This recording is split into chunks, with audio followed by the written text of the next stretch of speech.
And we're live. Welcome back to Tipsy Whiskey Shenanigans. As always, I am your host, Steven, and today we are going to get into some Israeli whiskey, some M&H, milk and honey. Oh my God, bear.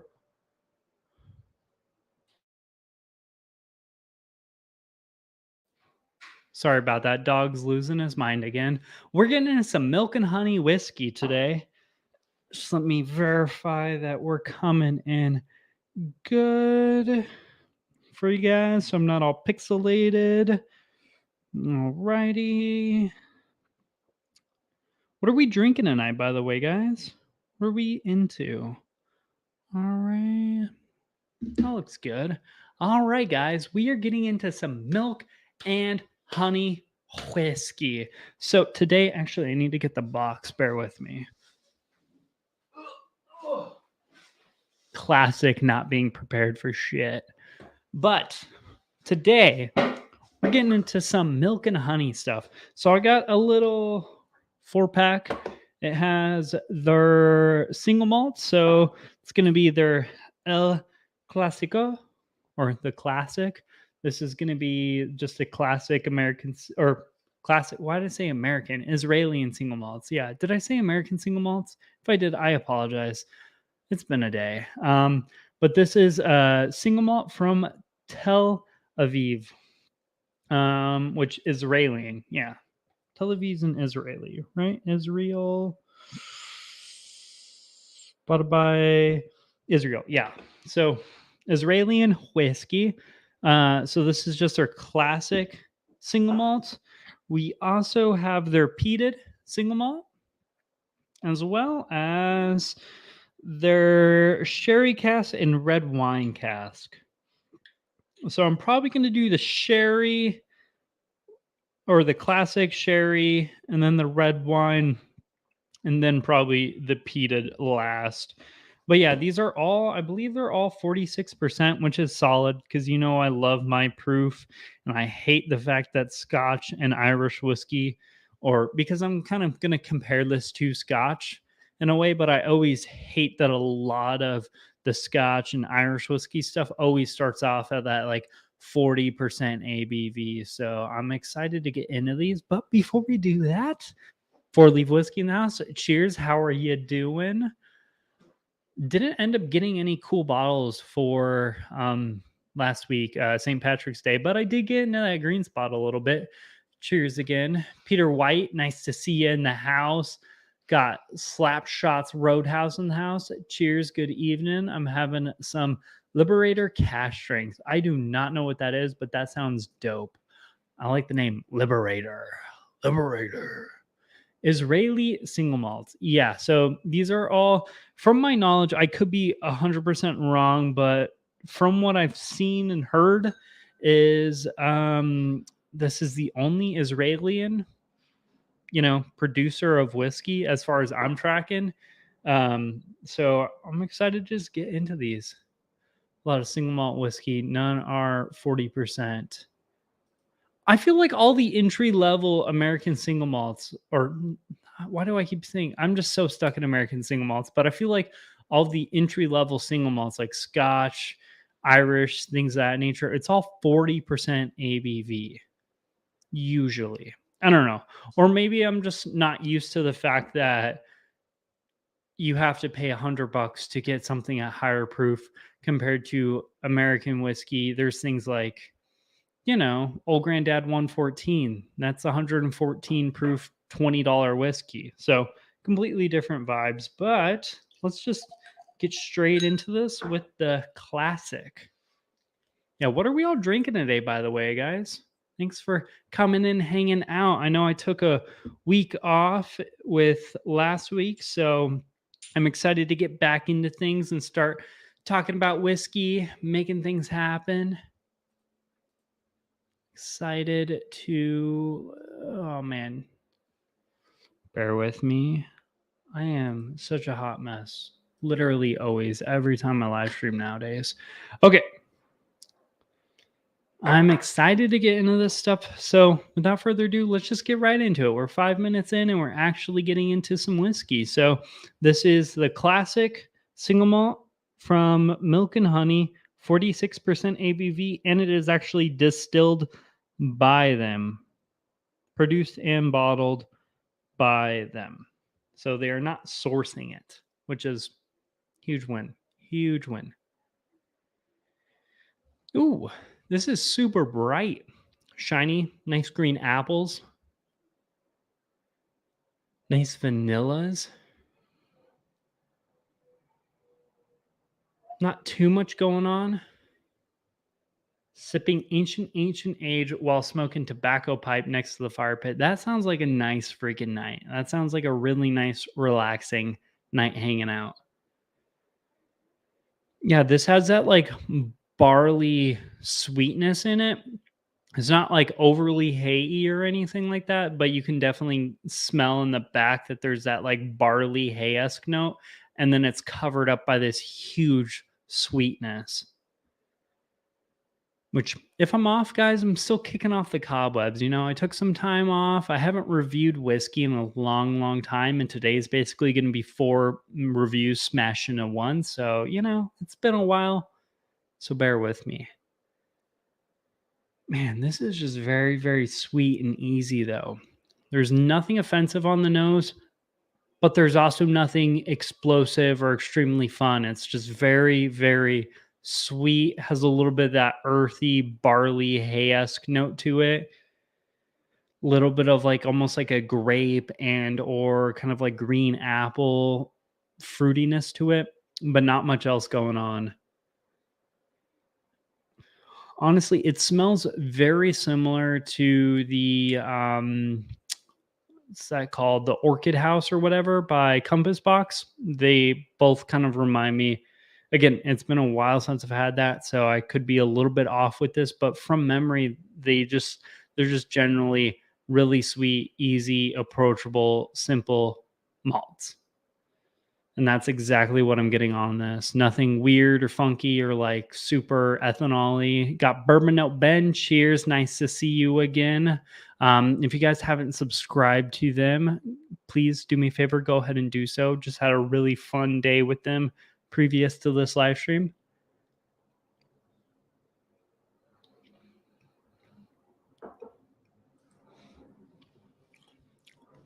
Ooh. Oh. I don't like that on the palate. It's very almost like chemically earthy. Like there's this vanilla sweetness to it, but it is very chemically and kind of like sharp and almost like metallic. It's this metallic vanilla.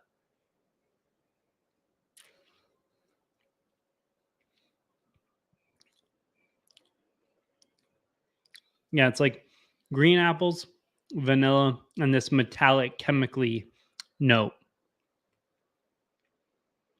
Ooh. Okay, we're gonna potentially revisit that, but not gonna lie, not really digging that one a lot. Mm. Man, is this going to be like a live stream that just goes nowhere and I hate all of these and we just stop drinking all these within like 5 minutes? I mean, hate might be a strong word to describe this, but I've had much better. Like the nose was nice. It was friendly. It was inviting. I might have been reaching a little bit after getting to the palate. The palate, not much going on. Very youthful. Nothing like super excited. It's just eh. Okay. Not impressed, very young. With all of them, just the original. Peter, give me some hope here, buddy. I'm holding on for dear life. Yeah, we'll just start talking about Elijah Craig barrel proofs if this goes horrible. By the way, thank you, Milk and Honey, for sending me these things. But I'm gonna be authentic. So next one we're gonna get into is the red wine casks. And I think these are kind of on the expensive side. I think these are The finished ones, I believe, are around like 80 to $100. So I hope they're actually not half bad. The classic was just very, again, it had this like youthful sharpiness on the palate. Everything else about it, I kind of dug. I could get behind. It's very simple malt, but it's just a little too bright for me, a little too shiny. Sherry in wine cask masked the youth for a while. Okay. Yeah, so this next one I'm getting into is the red wine casks. It doesn't say on Elements red wine cask, single malt whiskey, 92 proof. X red wine casks that were sourced from Israel's finest wineries were picked for the Elements edition. The wine casks are celebration. Okay, to war. Okay. So basically just random red wine casks, none in particular, which now that I'm saying this out loud, I don't entirely mind that they're a little bit on the youthy side because I do appreciate that they are producing. You know, they're like I said at the intro of this, they're the only ones who are doing this from Israel as far as I'm tracking. So I do kind of dig the fact that they're actually producing it. I wish their product, at least for the classic, because I feel like the classic is like your flagship. You should do your flagship right. If your flagship's not ready, maybe don't release it. But I do like that they're actually at least distilling. And I know there is kind of a fine line of like profit margins and releasing quality products. There's yeah, it's rough. Sherry, yep, I already said that. I've had the new make and that was a drain pour. Ooh. So maybe it's just bad. It is hot there, so oh yeah, I guess it is probably pretty hot there, so they probably could produce it way quicker. Just like here in Arizona, we got 2 to 3 years, and then the whiskey's pretty much like over oaked. Maybe 4 years at that point, but you're not really going to see a lot of bottled and bond Arizona whiskey out there. And if you do, might be a little bit too much. Maybe just a wee bit too much. Or that's kind of like, 4-year-old bottled and bond Arizona whiskey compared to like, maybe like a 10-year-old Kentucky whiskey. Same age impact, just different ways that the age impacts because, wood impacts differently based off of if it's in a hot climate for a younger amount of time or if it's in like a less temperate. You know what words I was trying to say. This one's honestly very similar. It's just like everything you would expect out of a red wine cask is so much more there. By the way, hey AZ, nice to see you. Ahoy. Whiskey Uncensored. Cheers all here for the whiskey of the promised land. Yeah, so this has on the nose, I'm getting like red apples, grapes, but like the purple grapes this time. Maybe even a little bit of a cherry note, some pears as well. It really cranked up that fruitiness in there. The fruitiness was like very dormant and light. It was kind of covered up by a huge bright vanilla shininess. On this red wine cask, it's very present.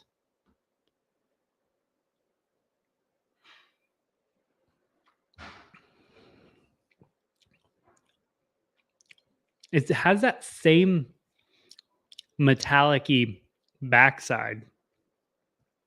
Like the front. So if I said like the first one was a drain pour, this one is kind of a bottle I would keep on my shelf just so I could say I have Israel whiskey from Israel. I feel like I'm pronouncing that wrong, but just so I could like say I have their whiskey, but not so much to the point where I'm gonna drink it and buy some more and so on and so forth. I feel like it's good ish. It has some nice like fruitiness on the front end, but the back end there's that like metallic-y sharp note that I'm just not really digging, that like chemically backside.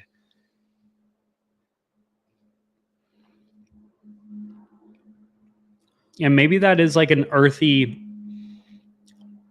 barley funk, because I'm very used to the whole corn funk being in the American whiskeys like section so much, but I'm not used to a lot of super young Scotch or malts. I mean, kind of. American single malts are a little bit different, and you know, it's a different kind of style of single malts. But these malts are kind of like maybe I'll like the peated because I feel like peat like really covers things up. But Israeli whiskey, yes.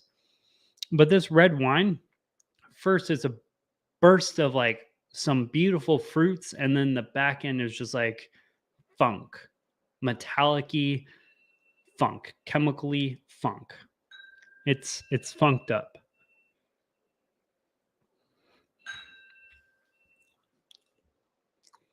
Which finish slash bottle? So this is going to be the Milk and Honey Elements single malt whiskey red wine cast finished. 46% ABV, made in Tel Aviv, 50 milliliter bottle. It's, I don't know. I'm also not the biggest fan of red wine finish stuff when it comes to, you know, scotches or just like whiskey in general.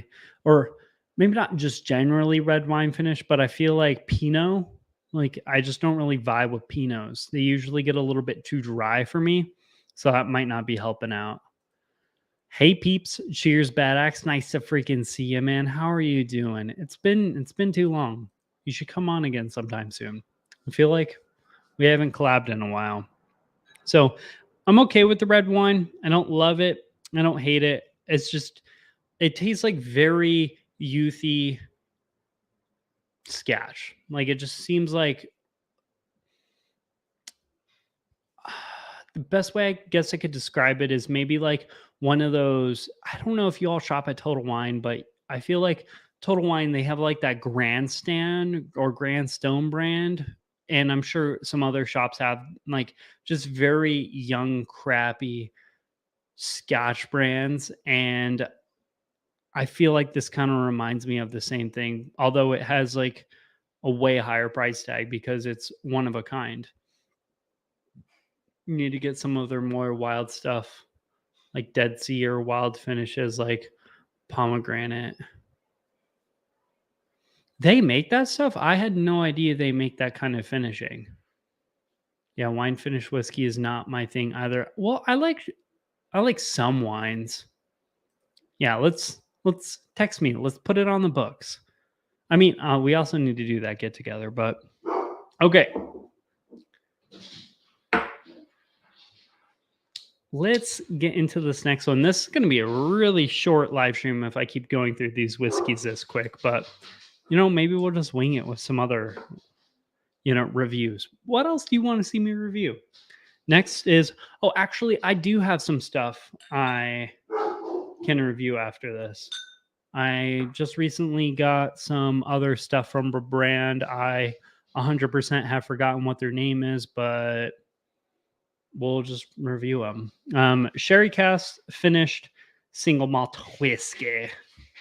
Oh my god! Can any of you hear that in the back? So my dog is losing his freaking mind right now. Losing his mind.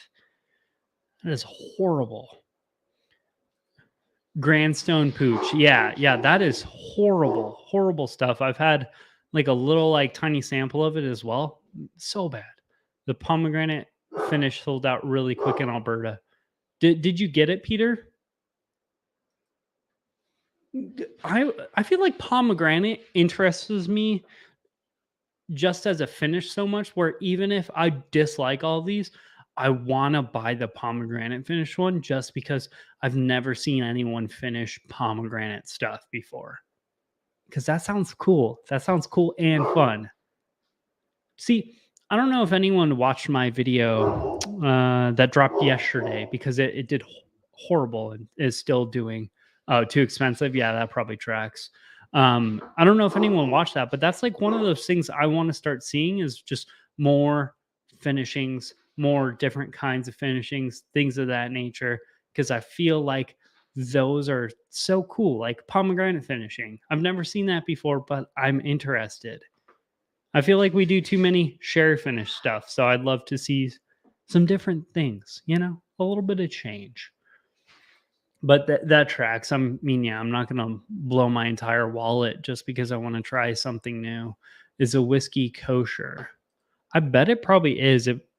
It's probably not. Oh, dude, 100%. You probably can't see that, but right there it says kosher. Here, let's see.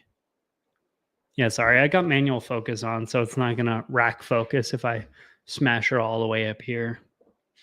It'd be like that. But without further ado, let's just get into the. If there were any I was gonna love, it's gonna be this one, and this is the sherry cask finish because I'm a sucker for sherry cask finished malts. I absolutely love them. American single malts, non-American malts, Scotch whiskey. I love sherry stuff. My favorite scotches, sherry bombs. So, I'm excited.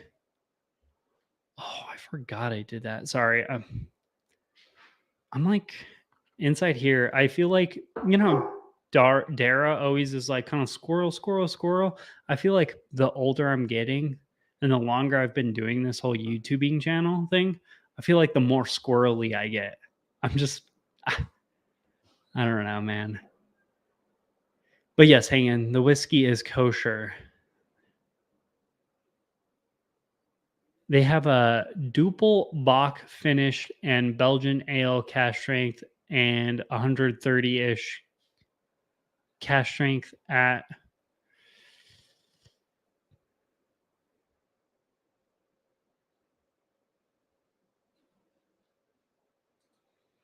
yeah.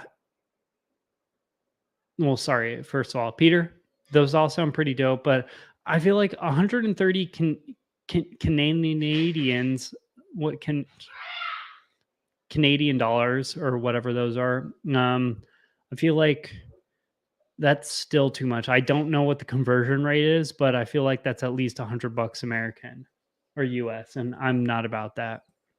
And yeah, I 100% agree with that. The last like 2 weeks have been pretty for me. I also kind of had a wedding, and also I kind of, haven't really been as present as possible. But, priorities. It'd be like that.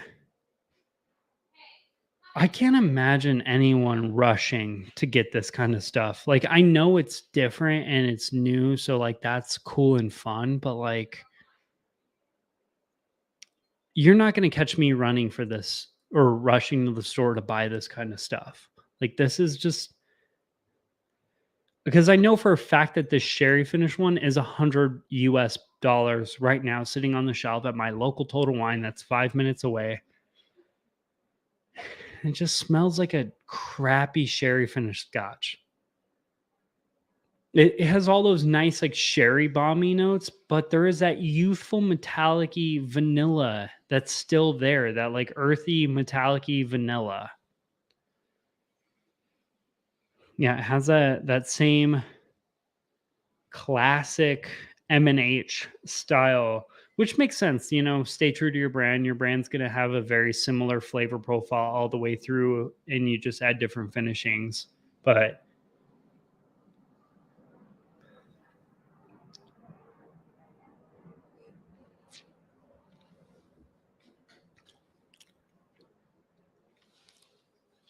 I feel like I might be being a little overcritical by saying this, but I would happily pay like maybe like $60 for the sherry finish one. Like, it's okay. It's not bad, but it's not great.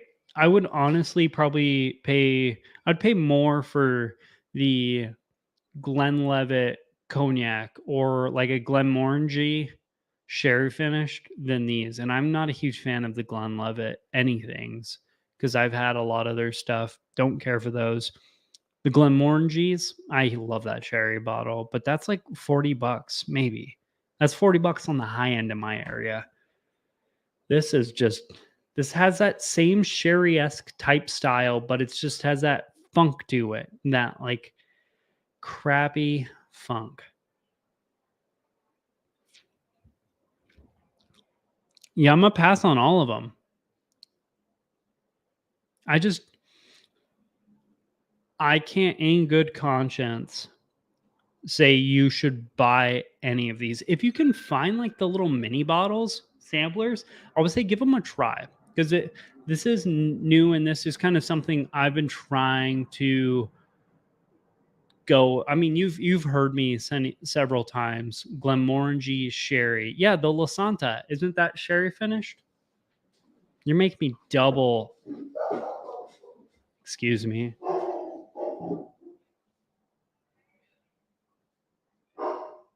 Yeah, yeah. This bottle, sherry cast finished 12-year-old.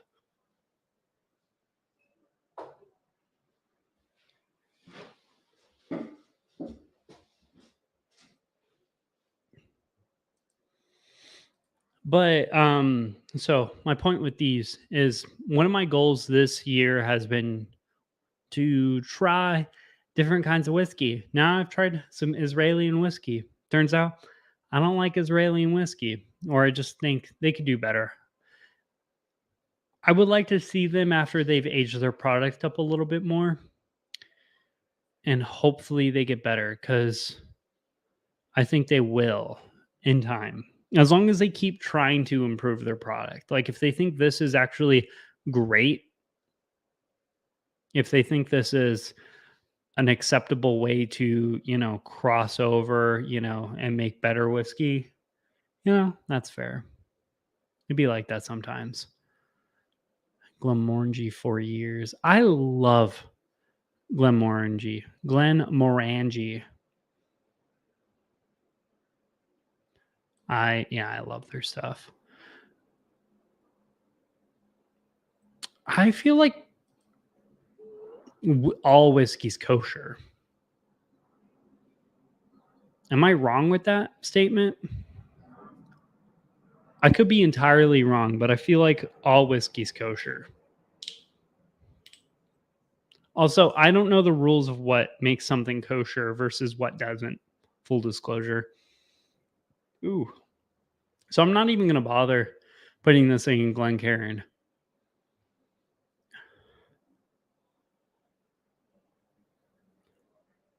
I've tried it before hanging. It's okay. I had I think it was a weeded kosher or no, I think it was a high rye kosher. Yeah, it was the high rye kosher, I believe. And it was a solid for I know that's a rabbi has to bless it. Really? Okay, well, I guess if that's like kind of your rules, then yeah, this is passable. I mean that honestly, out of all of them, I kind of like it is not. Well, I've had one of the koshers. I forgot which one of them, but I liked it, especially for I think they go for like 60 bucks MSRP. I would have paid that for that. And like a 90 something proof Buffalo Trace product that was really, really good. And you know how much I crap on like 90 proof stuff? Man, that was really good for a lower proof product. Complicated stuff. Okay. I feel like it would be something that would be easy to kind of make happen if you wanted to, though. I feel like you could easily go out of your way to do it.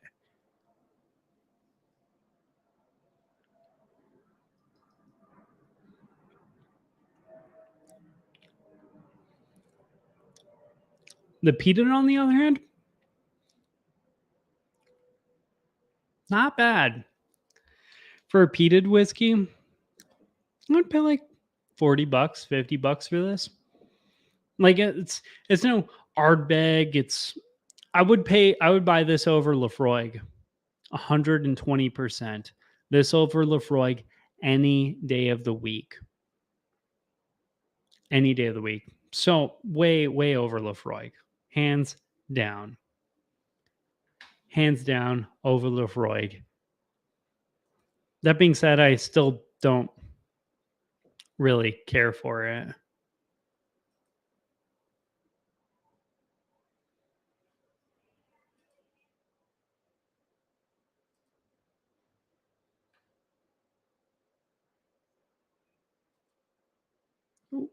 Oh no. Bear with me, guys.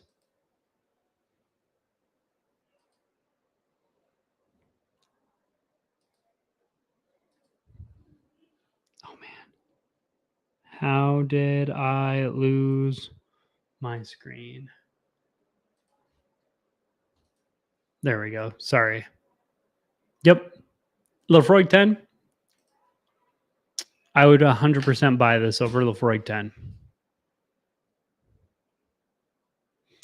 Must be made from kosher grains, barley, wheat, or rye. Has to be produced in a facility kosher certified and supervised. Well, yeah, that's what I'm saying. So it needs to be made by barley, wheat, or rye, which if you're a single malt producer, not hard because you just need malted barley. Has to be produced in a facility kosher certified. Okay, so you pay some taxes, you get something stamped on it, and it's like you're good to go, chief. And you just hire a supervisor. Like it's just extra steps, but it doesn't really seem like that difficult and supervised. I feel like the and supervised part is probably a little bit more complicated, but like it just seems like you just have to pay fees to get certified and whatever, just like the gluten free, whatever. Like all whiskey's gluten free. There's just not a lot of whiskeys have gluten free on their label because it is ridiculously like difficult and stupid and annoying to get that certification for like not a lot of gain because it doesn't really do much. I feel like Beam is certified kosher. I'm gonna have to look at. I'm gonna fact check you on that. Hang in, not anytime soon, but I swear to God, Jim Beam was kosher, which wouldn't make any sense because that's a bourbon. 10 cash strength. Oh, that's a close one. Just the normal 10 though, I'd rather have that. I like the peat profile on that much better than Lefroy, although I don't love Lefroy, as you know, so that's also fair. Try the Lap 10 Sherry. Excellent. Lefroy 10. Okay. Yeah. I need to do that, like a finished peated scotch. That's something I haven't yet gotten into either. Well, that's wait, that wouldn't make any sense because there's Buffalo Trace bourbons that are also the kosher, right? I'm doing mental gymnastics over here. I'm confused as hell. Hanging, you lost me somewhere. Okay. Milk and honey whiskey. Cool label, cool theme. I like that it's a new country that's making whiskey that's not known for their whiskey. I think that's awesome, and I encourage other countries to do so. That being said, very youthful and needs some work, but overall, not horrible, just youthful. Just could use some work. Like I said, not great, but not horrible. Lefroy, Cargess, PX would work for you. Yeah, I need to get one of those. I'm gonna mix all these together and see if they taste any good.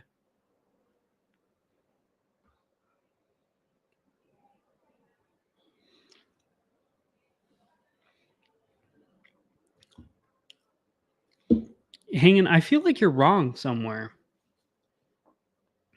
I don't know. These are we're right now we're playing in semantics. This isn't somewhere like I live in where we're gonna get super in the weeds of what's what, who's who, things of that nature.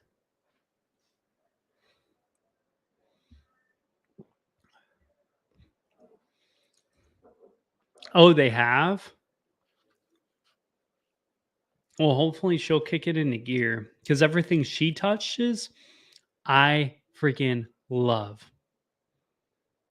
I love that stuff so much. Everything she touches is gold. My favorite, probably Still Austin. I love Still Austin, but anything with her name on it, I'm like, sign me up, Chief. I'm all in. Supposedly, there's corn in the wheat recipe mash bill as well. That's what I would think. Usually, it's a wheated whiskey. Cheers, Sean. Nice to see you again. Recently. Okay, like super recently. So probably so recently they haven't touched these. I think these could just use a little work. They're not bad, but they're not great either. I would say look out for them in, we'll say, maybe like a year or two, or give them a try. You might actually like it. They're just not my particular jam. That being said, if you haven't given any sort of spirits outside of like US based spirits, Scotch based spirits, or Irish based spirits, or we'll even include Japanese spirits, I think these are a solid try. I mean, honestly, I might take these over a lot of the Japanese whiskey I've had, because I feel like a lot of the Japanese whiskey I've had that's in the same price point these homeboys fill in is also extremely young and overpriced, just like these are, but like worse. So that's my 2 cents on it. And let's transfer now from bad whiskey, or not so great whiskey, to actually some hopefully better whiskey. I've actually never tried their stuff, but let's just get the samples and I'll talk about them.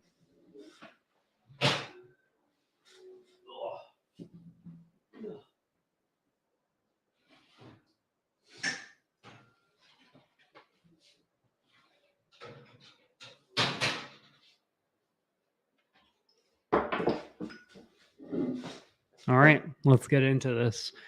Yeah, it does have some corn and barley in it. Very complicated. Okay. But hang on, it's just like rules and regulations. It's once you meet them, you meet them. They're not like too difficult, right? Okay. So the next ones I have are the Brothers of the Leaf, which is going to be straight bourbon whiskey finished in toasted French oak casks. And I what? Okay, let's see. What are these? Ooh. Okay, so this is a straight bourbon whiskey finished in toasted French oak casks. This is their first batch, and then this is going to be straight rye whiskey finished in toasted white oak casks. And this is broadleaf whiskey, Brothers of the Leaf whiskey. This is distilled in Indiana, finished and bottled in Louisville, Kentucky. So MGP. So basically, it sounds to me. Oh man, I wish I had more information on these. But MGP bourbon that's finished in toasted French oak, and then MGP rye that's finished in toasted French oak. So I can't imagine this stuff is going to be bad. So we're getting into some good whiskey. There is a BT Kentucky Straight Bourbon kosher rye recipe. Okay, so it's a kosher rye. Although I feel like most rye recipes have corn in them, unless if they're an MGP rye. But let's just get into it. Let's get into some other whiskey. So, first one up is going to be Brothers of the Leaf Straight Bourbon Whiskey, finished in toasted French oak cask. This is going to be batch number 1. The proof is going to be 115.4 proof. So now we're also kicking it up the proof quite a bit. We're getting into a bourbon that was finished in French oak. So I went from, sad little shame ween to super interested. Straight bourbon is the key, equals corn. Yep. Yeah, so there's for sure corn. Well, the rye recipe, I meant that more so. Ooh, I like this. I'm a big fan of French oak finishing. I don't understand why not a lot of people don't do it. I don't know. Makers turned me into like a French oak fan. Oh man, so it's toasted French oak. So it has that spicy French oak, but also that like toasted kind of molassesy marshmallows, campfire esque. Oh man, chocolatey. It's like spicy chocolate marshmallows. little bit of like a cinnamon spice as well, maybe some nutmeg. Man, we literally went from like drinking not so good whiskey to this Brothers of the Leaf stuff that they sent me. Man, oh man, oh man. This stuff smells good. I have no idea what the MSRP is on this though. Full disclosure. I feel like I need to educate myself this really quickly. Brothers of the Leaf whiskey. Oh man, I love having a keyboard in front of me. Okay.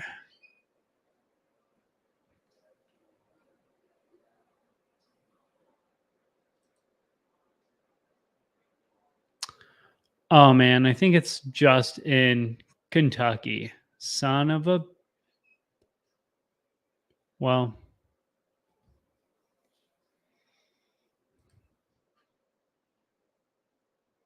yeah, they're a newer brand, so I still have a lot of 40. I still have a lot 40 cash strength French oak. Drink one bottle and got it back up. I like it more than others. I feel like French oak is an underrepresented oak in like the finishing. I know why we don't use it for like just primary non-finished bourbons, but like for finished bourbons, I think it's underrepresented. I feel like everything that's French oak. I like the Glenlivet French oak too. That stuff's pretty solid. Man, this is so much going on.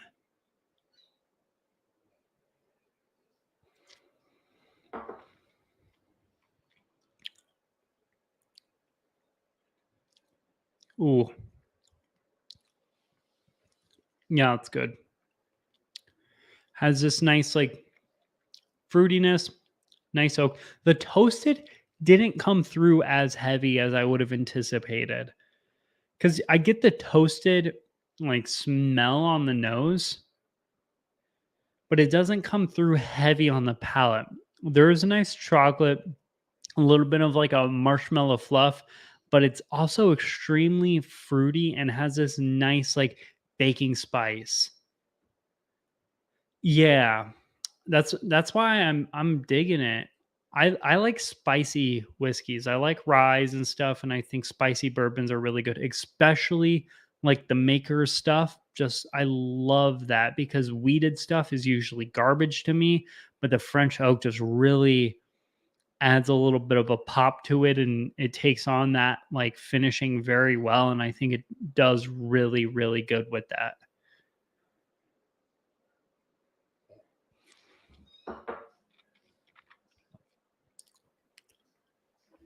Yeah.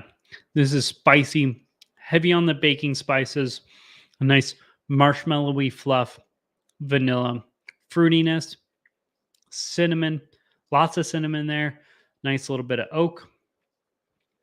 Mm. And then it kind of finishes in this like oaky chocolate. Man, I like this. This is, and this does not drink 115 proof hot. I mean, I've been drinking whiskey already today, so it's not like I'm kind of baby stepping into this at all. So I'm kind of used to a little bit of a proof at this point, but these are pretty freaking solid. Ooh, that drink's so easy.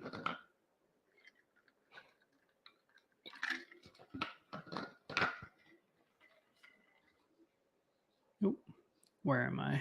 There we go. Cheers, story time. Nice to see you, man. How are you doing? And thank you. Thank you for the congratulations. Yeah, super bald. Super bald still. I'm thinking of maybe growing it out soon, but who knows? I mean, it's patchy at this point, so it's gonna look bad. I'm gonna have that bozo ring all the way around, and then just like this like little patchy whatever. But thanks. Nice to see you. Hey Shane, when am I seeing the next barrel pick? Because I feel like it's been a while since I've seen some barrel picks. Please tell me I didn't miss a barrel pick because I 100% could have done that. Which, by the way, if you guys haven't done so already, check out Storytime Whiskey. Fantastic people and even better whiskey. Although the fantastic people also do make the whiskey better. Great dudes, and absolutely love everything they've put out. Everything. A little soon. Is it get I kind of want teasers, but I'm not gonna pester you on, live stream about it. I'll side chat you. But if anyone lives in the Kentucky area or can get these or whatever, broadleaf whiskey, Brothers of the Leaf straight bourbon whiskey. No idea what the MSRP is because I can't seem to find it online since they're so new and this is batch one. I dig this stuff. I like this. I mean, it's just French oak, it's toasted French oak finish MGP bourbon. So you can't really mess that up. But I mean, it's 115 proof MGP whiskey that's been finished in toasted French oak barrels. It's a little bit on the spicier side and like vanilla custardy side because there's elements of it. There's a nice spicy chocolatey side to it, and there's a nice vanilla side that you don't typically see so polarizing in an MGP whiskey, but I'm seeing these on here. So I would assume that's probably coming from the French oak and or however they bashed it or whatever their barrels were, because maybe they had a bunch of spicy barrels or something of that nature.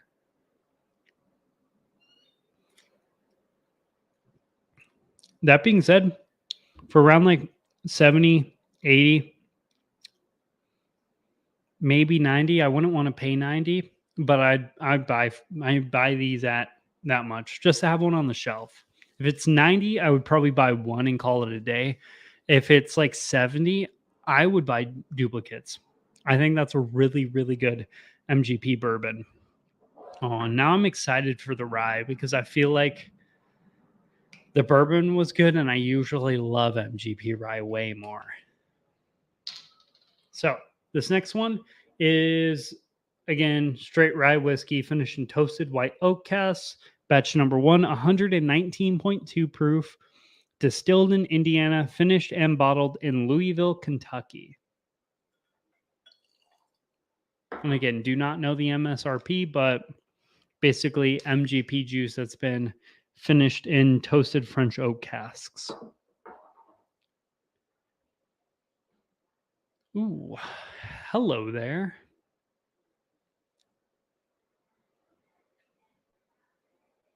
Ooh, that has a lot of spice going on in it.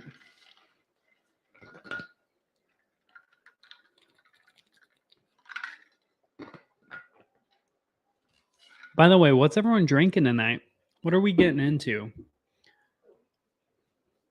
What's everyone gravitating towards recently? I feel like that's something I've been struggling with recently because I've been drinking out of my norm with the wedding coming up and all that jazz, or the weddings now being passed and drinking even after that. I feel like I've been kind of out of my traditional style of drinking, and thus I haven't been drinking what I normally would be drinking. What's everyone drinking at this time of the year and this style? I feel like I've been gravitating towards cocktails recently. That's what I'm saying. I've been drinking a lot of cocktails. Speaking of Shane, I'm thinking about buying some Mountain Dew and seeing if Mountain Dew actually mixes with whiskey. Ooh, man, oh man, I like this. Yeah, maybe like this and a Mountain Dew, that spiciness mixed with that like lemon limey. Could be good. Could be horrible. Sounds like it's probably going to be horrible.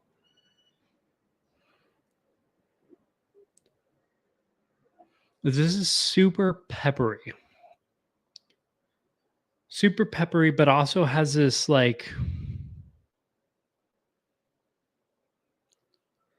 Kentucky spirit. Okay, so like wild turkey, 100 proof, 101 proof wild turkey. Lot 40 dark oak tonight. Lot 40 dark oak. I messed up when I didn't buy that lot 40 stuff. So I haven't tried any of that stuff yet.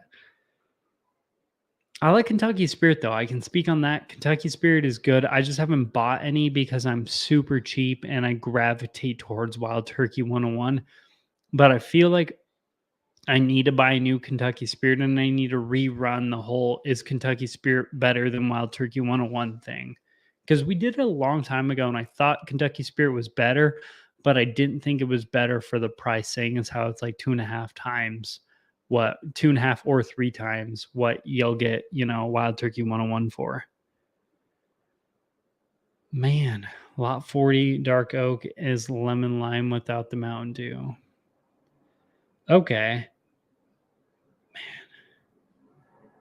This is so peppery. It's herbal and peppery. Through some samples, not sure what to drink. Yeah, I just realized it's only like 5:50 here, so we're a little early, but I might kick my live stream back another hour. I don't know. I really have to figure out when I want to start going live because ooh, I might try to do it like as soon as I'm off work. Who knows? I think I need to move around my time slot a little bit to fit because five's not really working now with the time change. Man, this is borderline too peppery. So if you like a peppery, spicy whiskey, I think this on the nose is really down your aisle. For me, it's a little bit too much, maybe a little bit too much spice. High West Burr Rye. I've made a DIY High West Burr Rye because that's about all I could afford. But I love Burr Ryes, man. I wish High West released the Burr Rye constantly and it was at a reasonable price.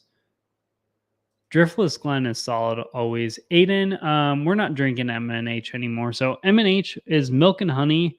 They're the Israeli single malt producers, Milk and Honey. It's pretty youthful. Not really the greatest whiskey I've had ever. So now we are getting into Brothers of the Leaf straight bourbon whiskey and straight rye whiskey. Right now I'm speaking of the rye whiskey, which is, where is that bottle?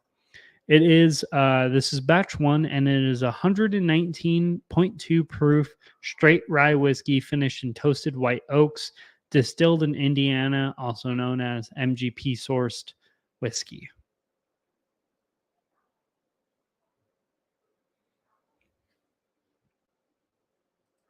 Sick branding though, right? Sick branding on that.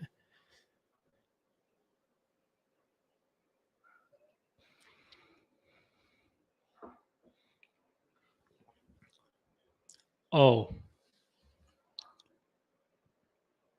it's that insane sweetness, a little bit of like a grassiness. It's nice peppery. Oh, that palate is fantastic. Peppery, spicy, baking spices still. Nice custardy vanilla. Insane sweetness. A little bit of hay note. Oh, wow. This is good. I like the rye a lot. The bourbon, I think, is pretty solid, but the rye is like pretty freaking awesome.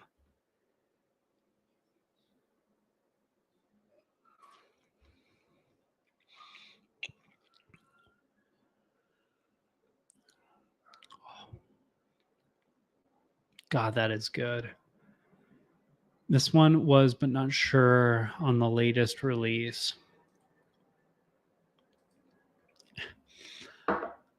Does anyone else out there wish they could go back in time? Like, I really wish I could go back in time. And as soon as I turned 18, I got heavy into whiskey. Because that would have been around, or not 18, that would be also known as illegal 21. Campfire rum finished.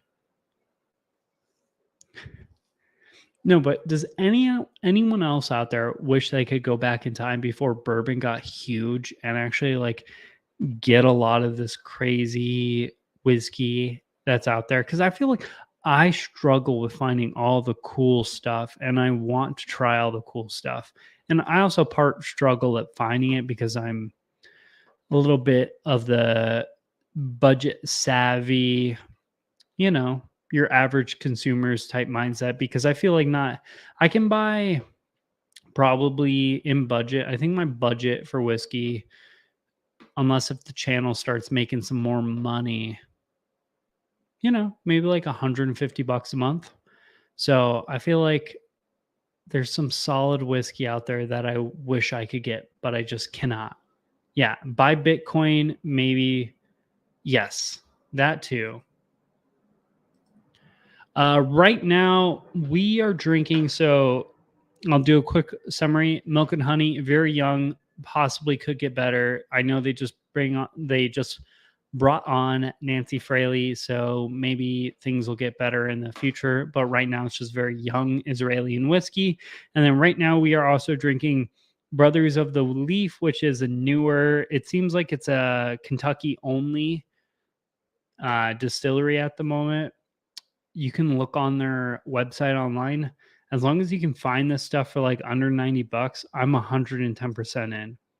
I mean, at like $90, it's like I'll buy it, but at $70, I'm buying multiples because this stuff is really good. It's literally just French oak, toasted French oak finished MGP bourbon and rye, but they're both really they're solid. I mean, I don't really expect much else out of a whiskey nowadays.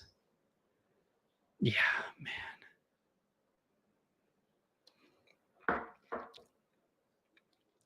I like the way the rye combines with the toasted French oak because it adds that, like, the French oak kind of cranks up like the baking spices side of rye because it's very herbal, but then you get these nice baking spices, and then the fact that it's toasted kind of adds this like creamy kind of like vanilla fluff to it.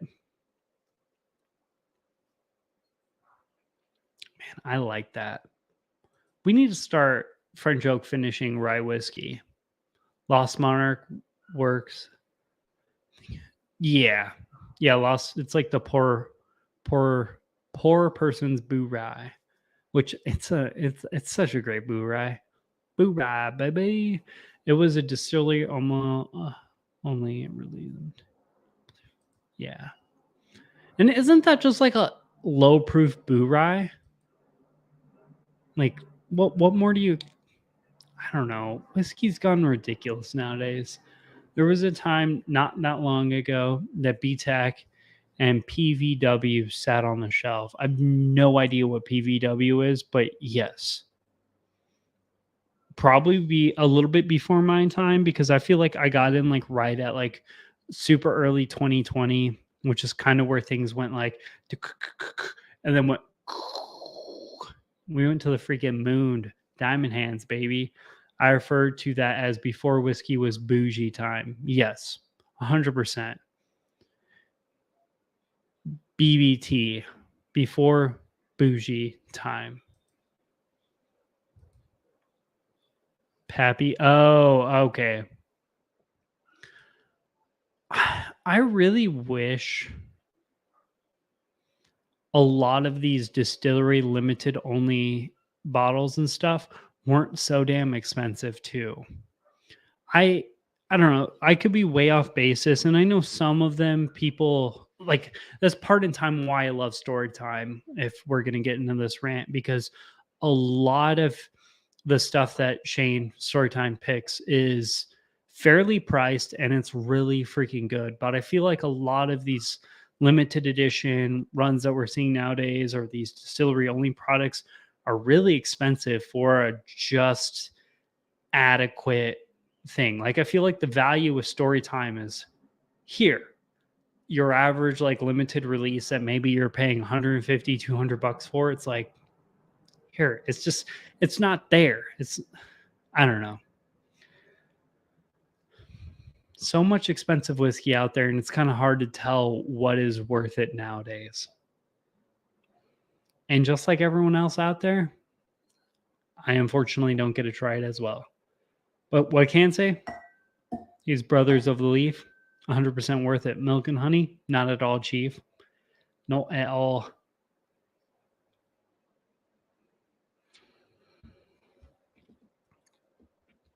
I do think I like the rye of theirs better. The French oak toasted rye, I think, has a little bit more excitement to it. I don't know. Or maybe it's just because I've had so many bourbons that are finished and things of that nature that like the finished rye is a little bit more of a zinger. It's like, oh, that's exciting. That's different. Ooh, that plays a little bit better. But I mean, I like them both. The rye I would happily pay up to probably about $100, and the bourbon I would pay maybe up to 90. Again, I'd like to get them cheaper though. I guess I would say I happily would pay like 70, 80 for them, and then I would pay up to 90 to 100. But like 100 is where I'm drawing the line. But if we're being honest, 100 is where I draw the line with most of my whiskey nowadays. If it's over $100, I'm not buying it. This might be the perfect time. Crowdsource. We got 12 people in chat. We're probably going to wrap this up soon, but I'm a little drunk and I kind of want people's opinions. What is considered really good value in whiskey? So, to you, what do you find to be really, really good value whiskey? And what price ranges do you usually think have the best quality? Oh man, I got so lost in thought. I'm kind of spaced it. Quality. And what's your like go-to price range for whiskey? Because I know obviously everybody has different price ranges. You know, some people can afford to spend hundreds of dollars on whiskey every single month. Some people can afford to maybe spend 50. Some people can afford to, you know, drink a bottle of Jim Beam and call it a day. And they just kind of, you know, can occasionally try cool things from time to time. But like, where does everyone who watches this channel or at least shows up in the live streams, where do you all live in? Because you know where I live in, but I'm just kind of curious where everyone else lives in. I know I like to hear myself talk, which makes doing these live streams very, very easy, but I'm very, very curious. We just filmed a review of Port Night. Spoiler, we really liked it. We have Friday Night at Fred's coming up. Friday Night at Fred's is awesome. I like the Port Night Rises. So let's say I like the Port Night. I really like the Port Night Rises, and I absolutely love Friday at Fred's. Friday at Fred's might be the best current value in, you know, all of whiskey. If you're a member of Storytime, obviously. Because if not, then you got to pay the subscription and shit, and sometimes it's not worth it. But in this case, it 100% is. Rare Breed Knob Creek 120. Knob Creek 120. Like the single barrels, Peter? Because a 9-year-old single barrel pick or just like picks in general. Man, I cannot wait till I see a Knob Creek 12 at 120 proof readily available on the shelves. That's going to be my wet dream. In Minnesota, we're extremely lucky. MN, I think that's Minnesota, to have 1792 available for 40. That's a great value. We used to have that like a year ago, and now it's gone. I don't see it anymore, Chief. Store picks are even available at that price. Yeah, I love it when you get store picks and they're like relatively the same price as that standalone bottle. One thing I did see the other day that I haven't seen in a long time, Elijah Craig small batch, or it would be Elijah Craig single barrel, but it would have been like the low proof single barrels. Saw a 9-year-old single barrel for like $40. I didn't end up buying it because I'm working on saving money currently, and I don't really need another Elijah Craig because I have like a shit ton right there in this bad boy. So like we're good on that. But I saw one of those for the first time in a long time, which was awesome because I haven't seen those in forever. Looks like I'm buying Friday at Fred's. Got to scrape together the money. Aiden, you got this. You got this. Although now knowing, you know, I'm not going to say it. I don't want to cross any lines, but I feel like I buy too much whiskey as is. So I 100% agree. Like, that's why I'm actively being like, you can't buy any whiskey, because I know if I allow myself to buy whiskey, I'm going to buy hundreds of dollars worth of whiskey. And that's a slippery slope there, buddy. 20 to 60 for me has to be something special to go over. Okay, I get that. Yeah, mine's probably more like 30 to 80, but I 100% see where you're going with that. Like, it has to be something that's like really worth going in on. Yeah. No, no. If someone's going overpriced, it's never worth it. The only time I've ever paid secondary, or whatever you want to call it, I don't even know if I would consider that really secondary. So Elijah Craig's MSRP 65. Nowadays I'm seeing readily available for 80, maybe 85 in my area. I bought one for 100 just because it was the first batch that year and not a lot of people reviewed that batch. So I was like, oh, well, I'm going to get a lot of views on this video, so I need to jump on this. It was way worth it at the time. Got me a little bit above average views too. Solid. Those are things you do when you're in the, YouTube sphere though. But yeah, that's about the most MSRP-ish thing I've ever done. Secondary, yeah. Well, yeah. Agreed. However, the moments you share with friends over a special pour, that is true, because it does it smooths things over and makes that price tag more worth it when you're like, hey, but I'm going to bring this to the guys event and we're going to hang out as bros and we're going to chill and it's going to be a great time. I think that's all. But then again, if you also bring that, the moment or whatever that you already planned on having that you're getting that bottle for would have been probably just as good with, say, this, which I can't imagine they're charging, more than $80 or $90 for this for this MGP toasted French oak finish stuff, which I think is spectacular. So you didn't really need a Stag Junior for that, or a Stag, or William LaRue Weller, so on and so forth. You just, need some guys who like some whiskey and a bottle of whiskey. Like, I'm not gonna lie, you guys know what obviously I do this for you guys every single week. I'm here constantly talking about whiskey and whatnot, constantly releasing videos. I have some pretty solid, expensive pours. You want to know the bottle I brought to my wedding? The bottle I brought to my rehearsal dinner and whatnot was a Balcones Lineage. I bought a brand new bottle because I wanted an American single malt, and that one just spoke to me on the shelf. I was like, yeah, I like Balcones. Let's send it. Was solid weekend, solid good time. Killed that bottle at the start of the wedding, which was insane because I thought I was going to make it back to my shelf, because honestly, I could use a new bottle of that on the shelf regardless. But that's a $35 American single malt. So I feel like you don't always need the super bougie stuff. Sometimes you just need good friends and solid whiskey. And for me, Balcones Lineage is a solid whiskey. So my real budget stuff, Wild Turkey 101, bench, yeah. Old Granddad 114, I'll replace for the.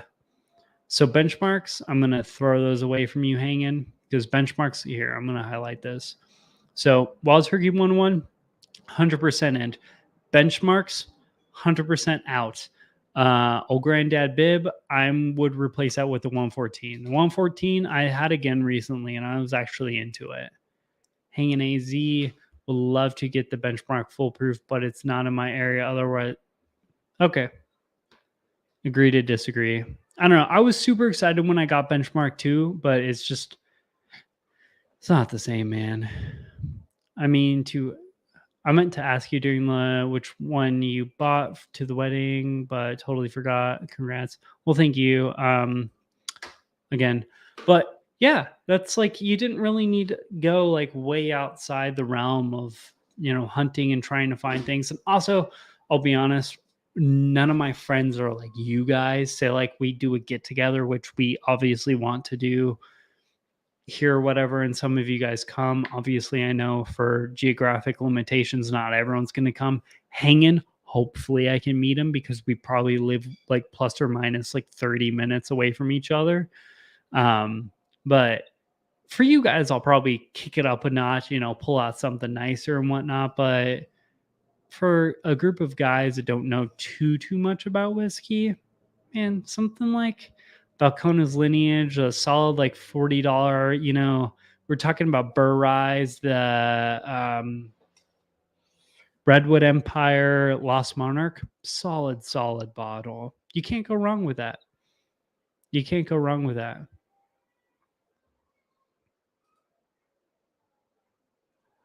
Do the thing. Bourbon note. You got to do the thing. Old Granddad 114 has never been in Canada. Had to get a bottle in Buffalo for, yeah, but that's a $25 bottle.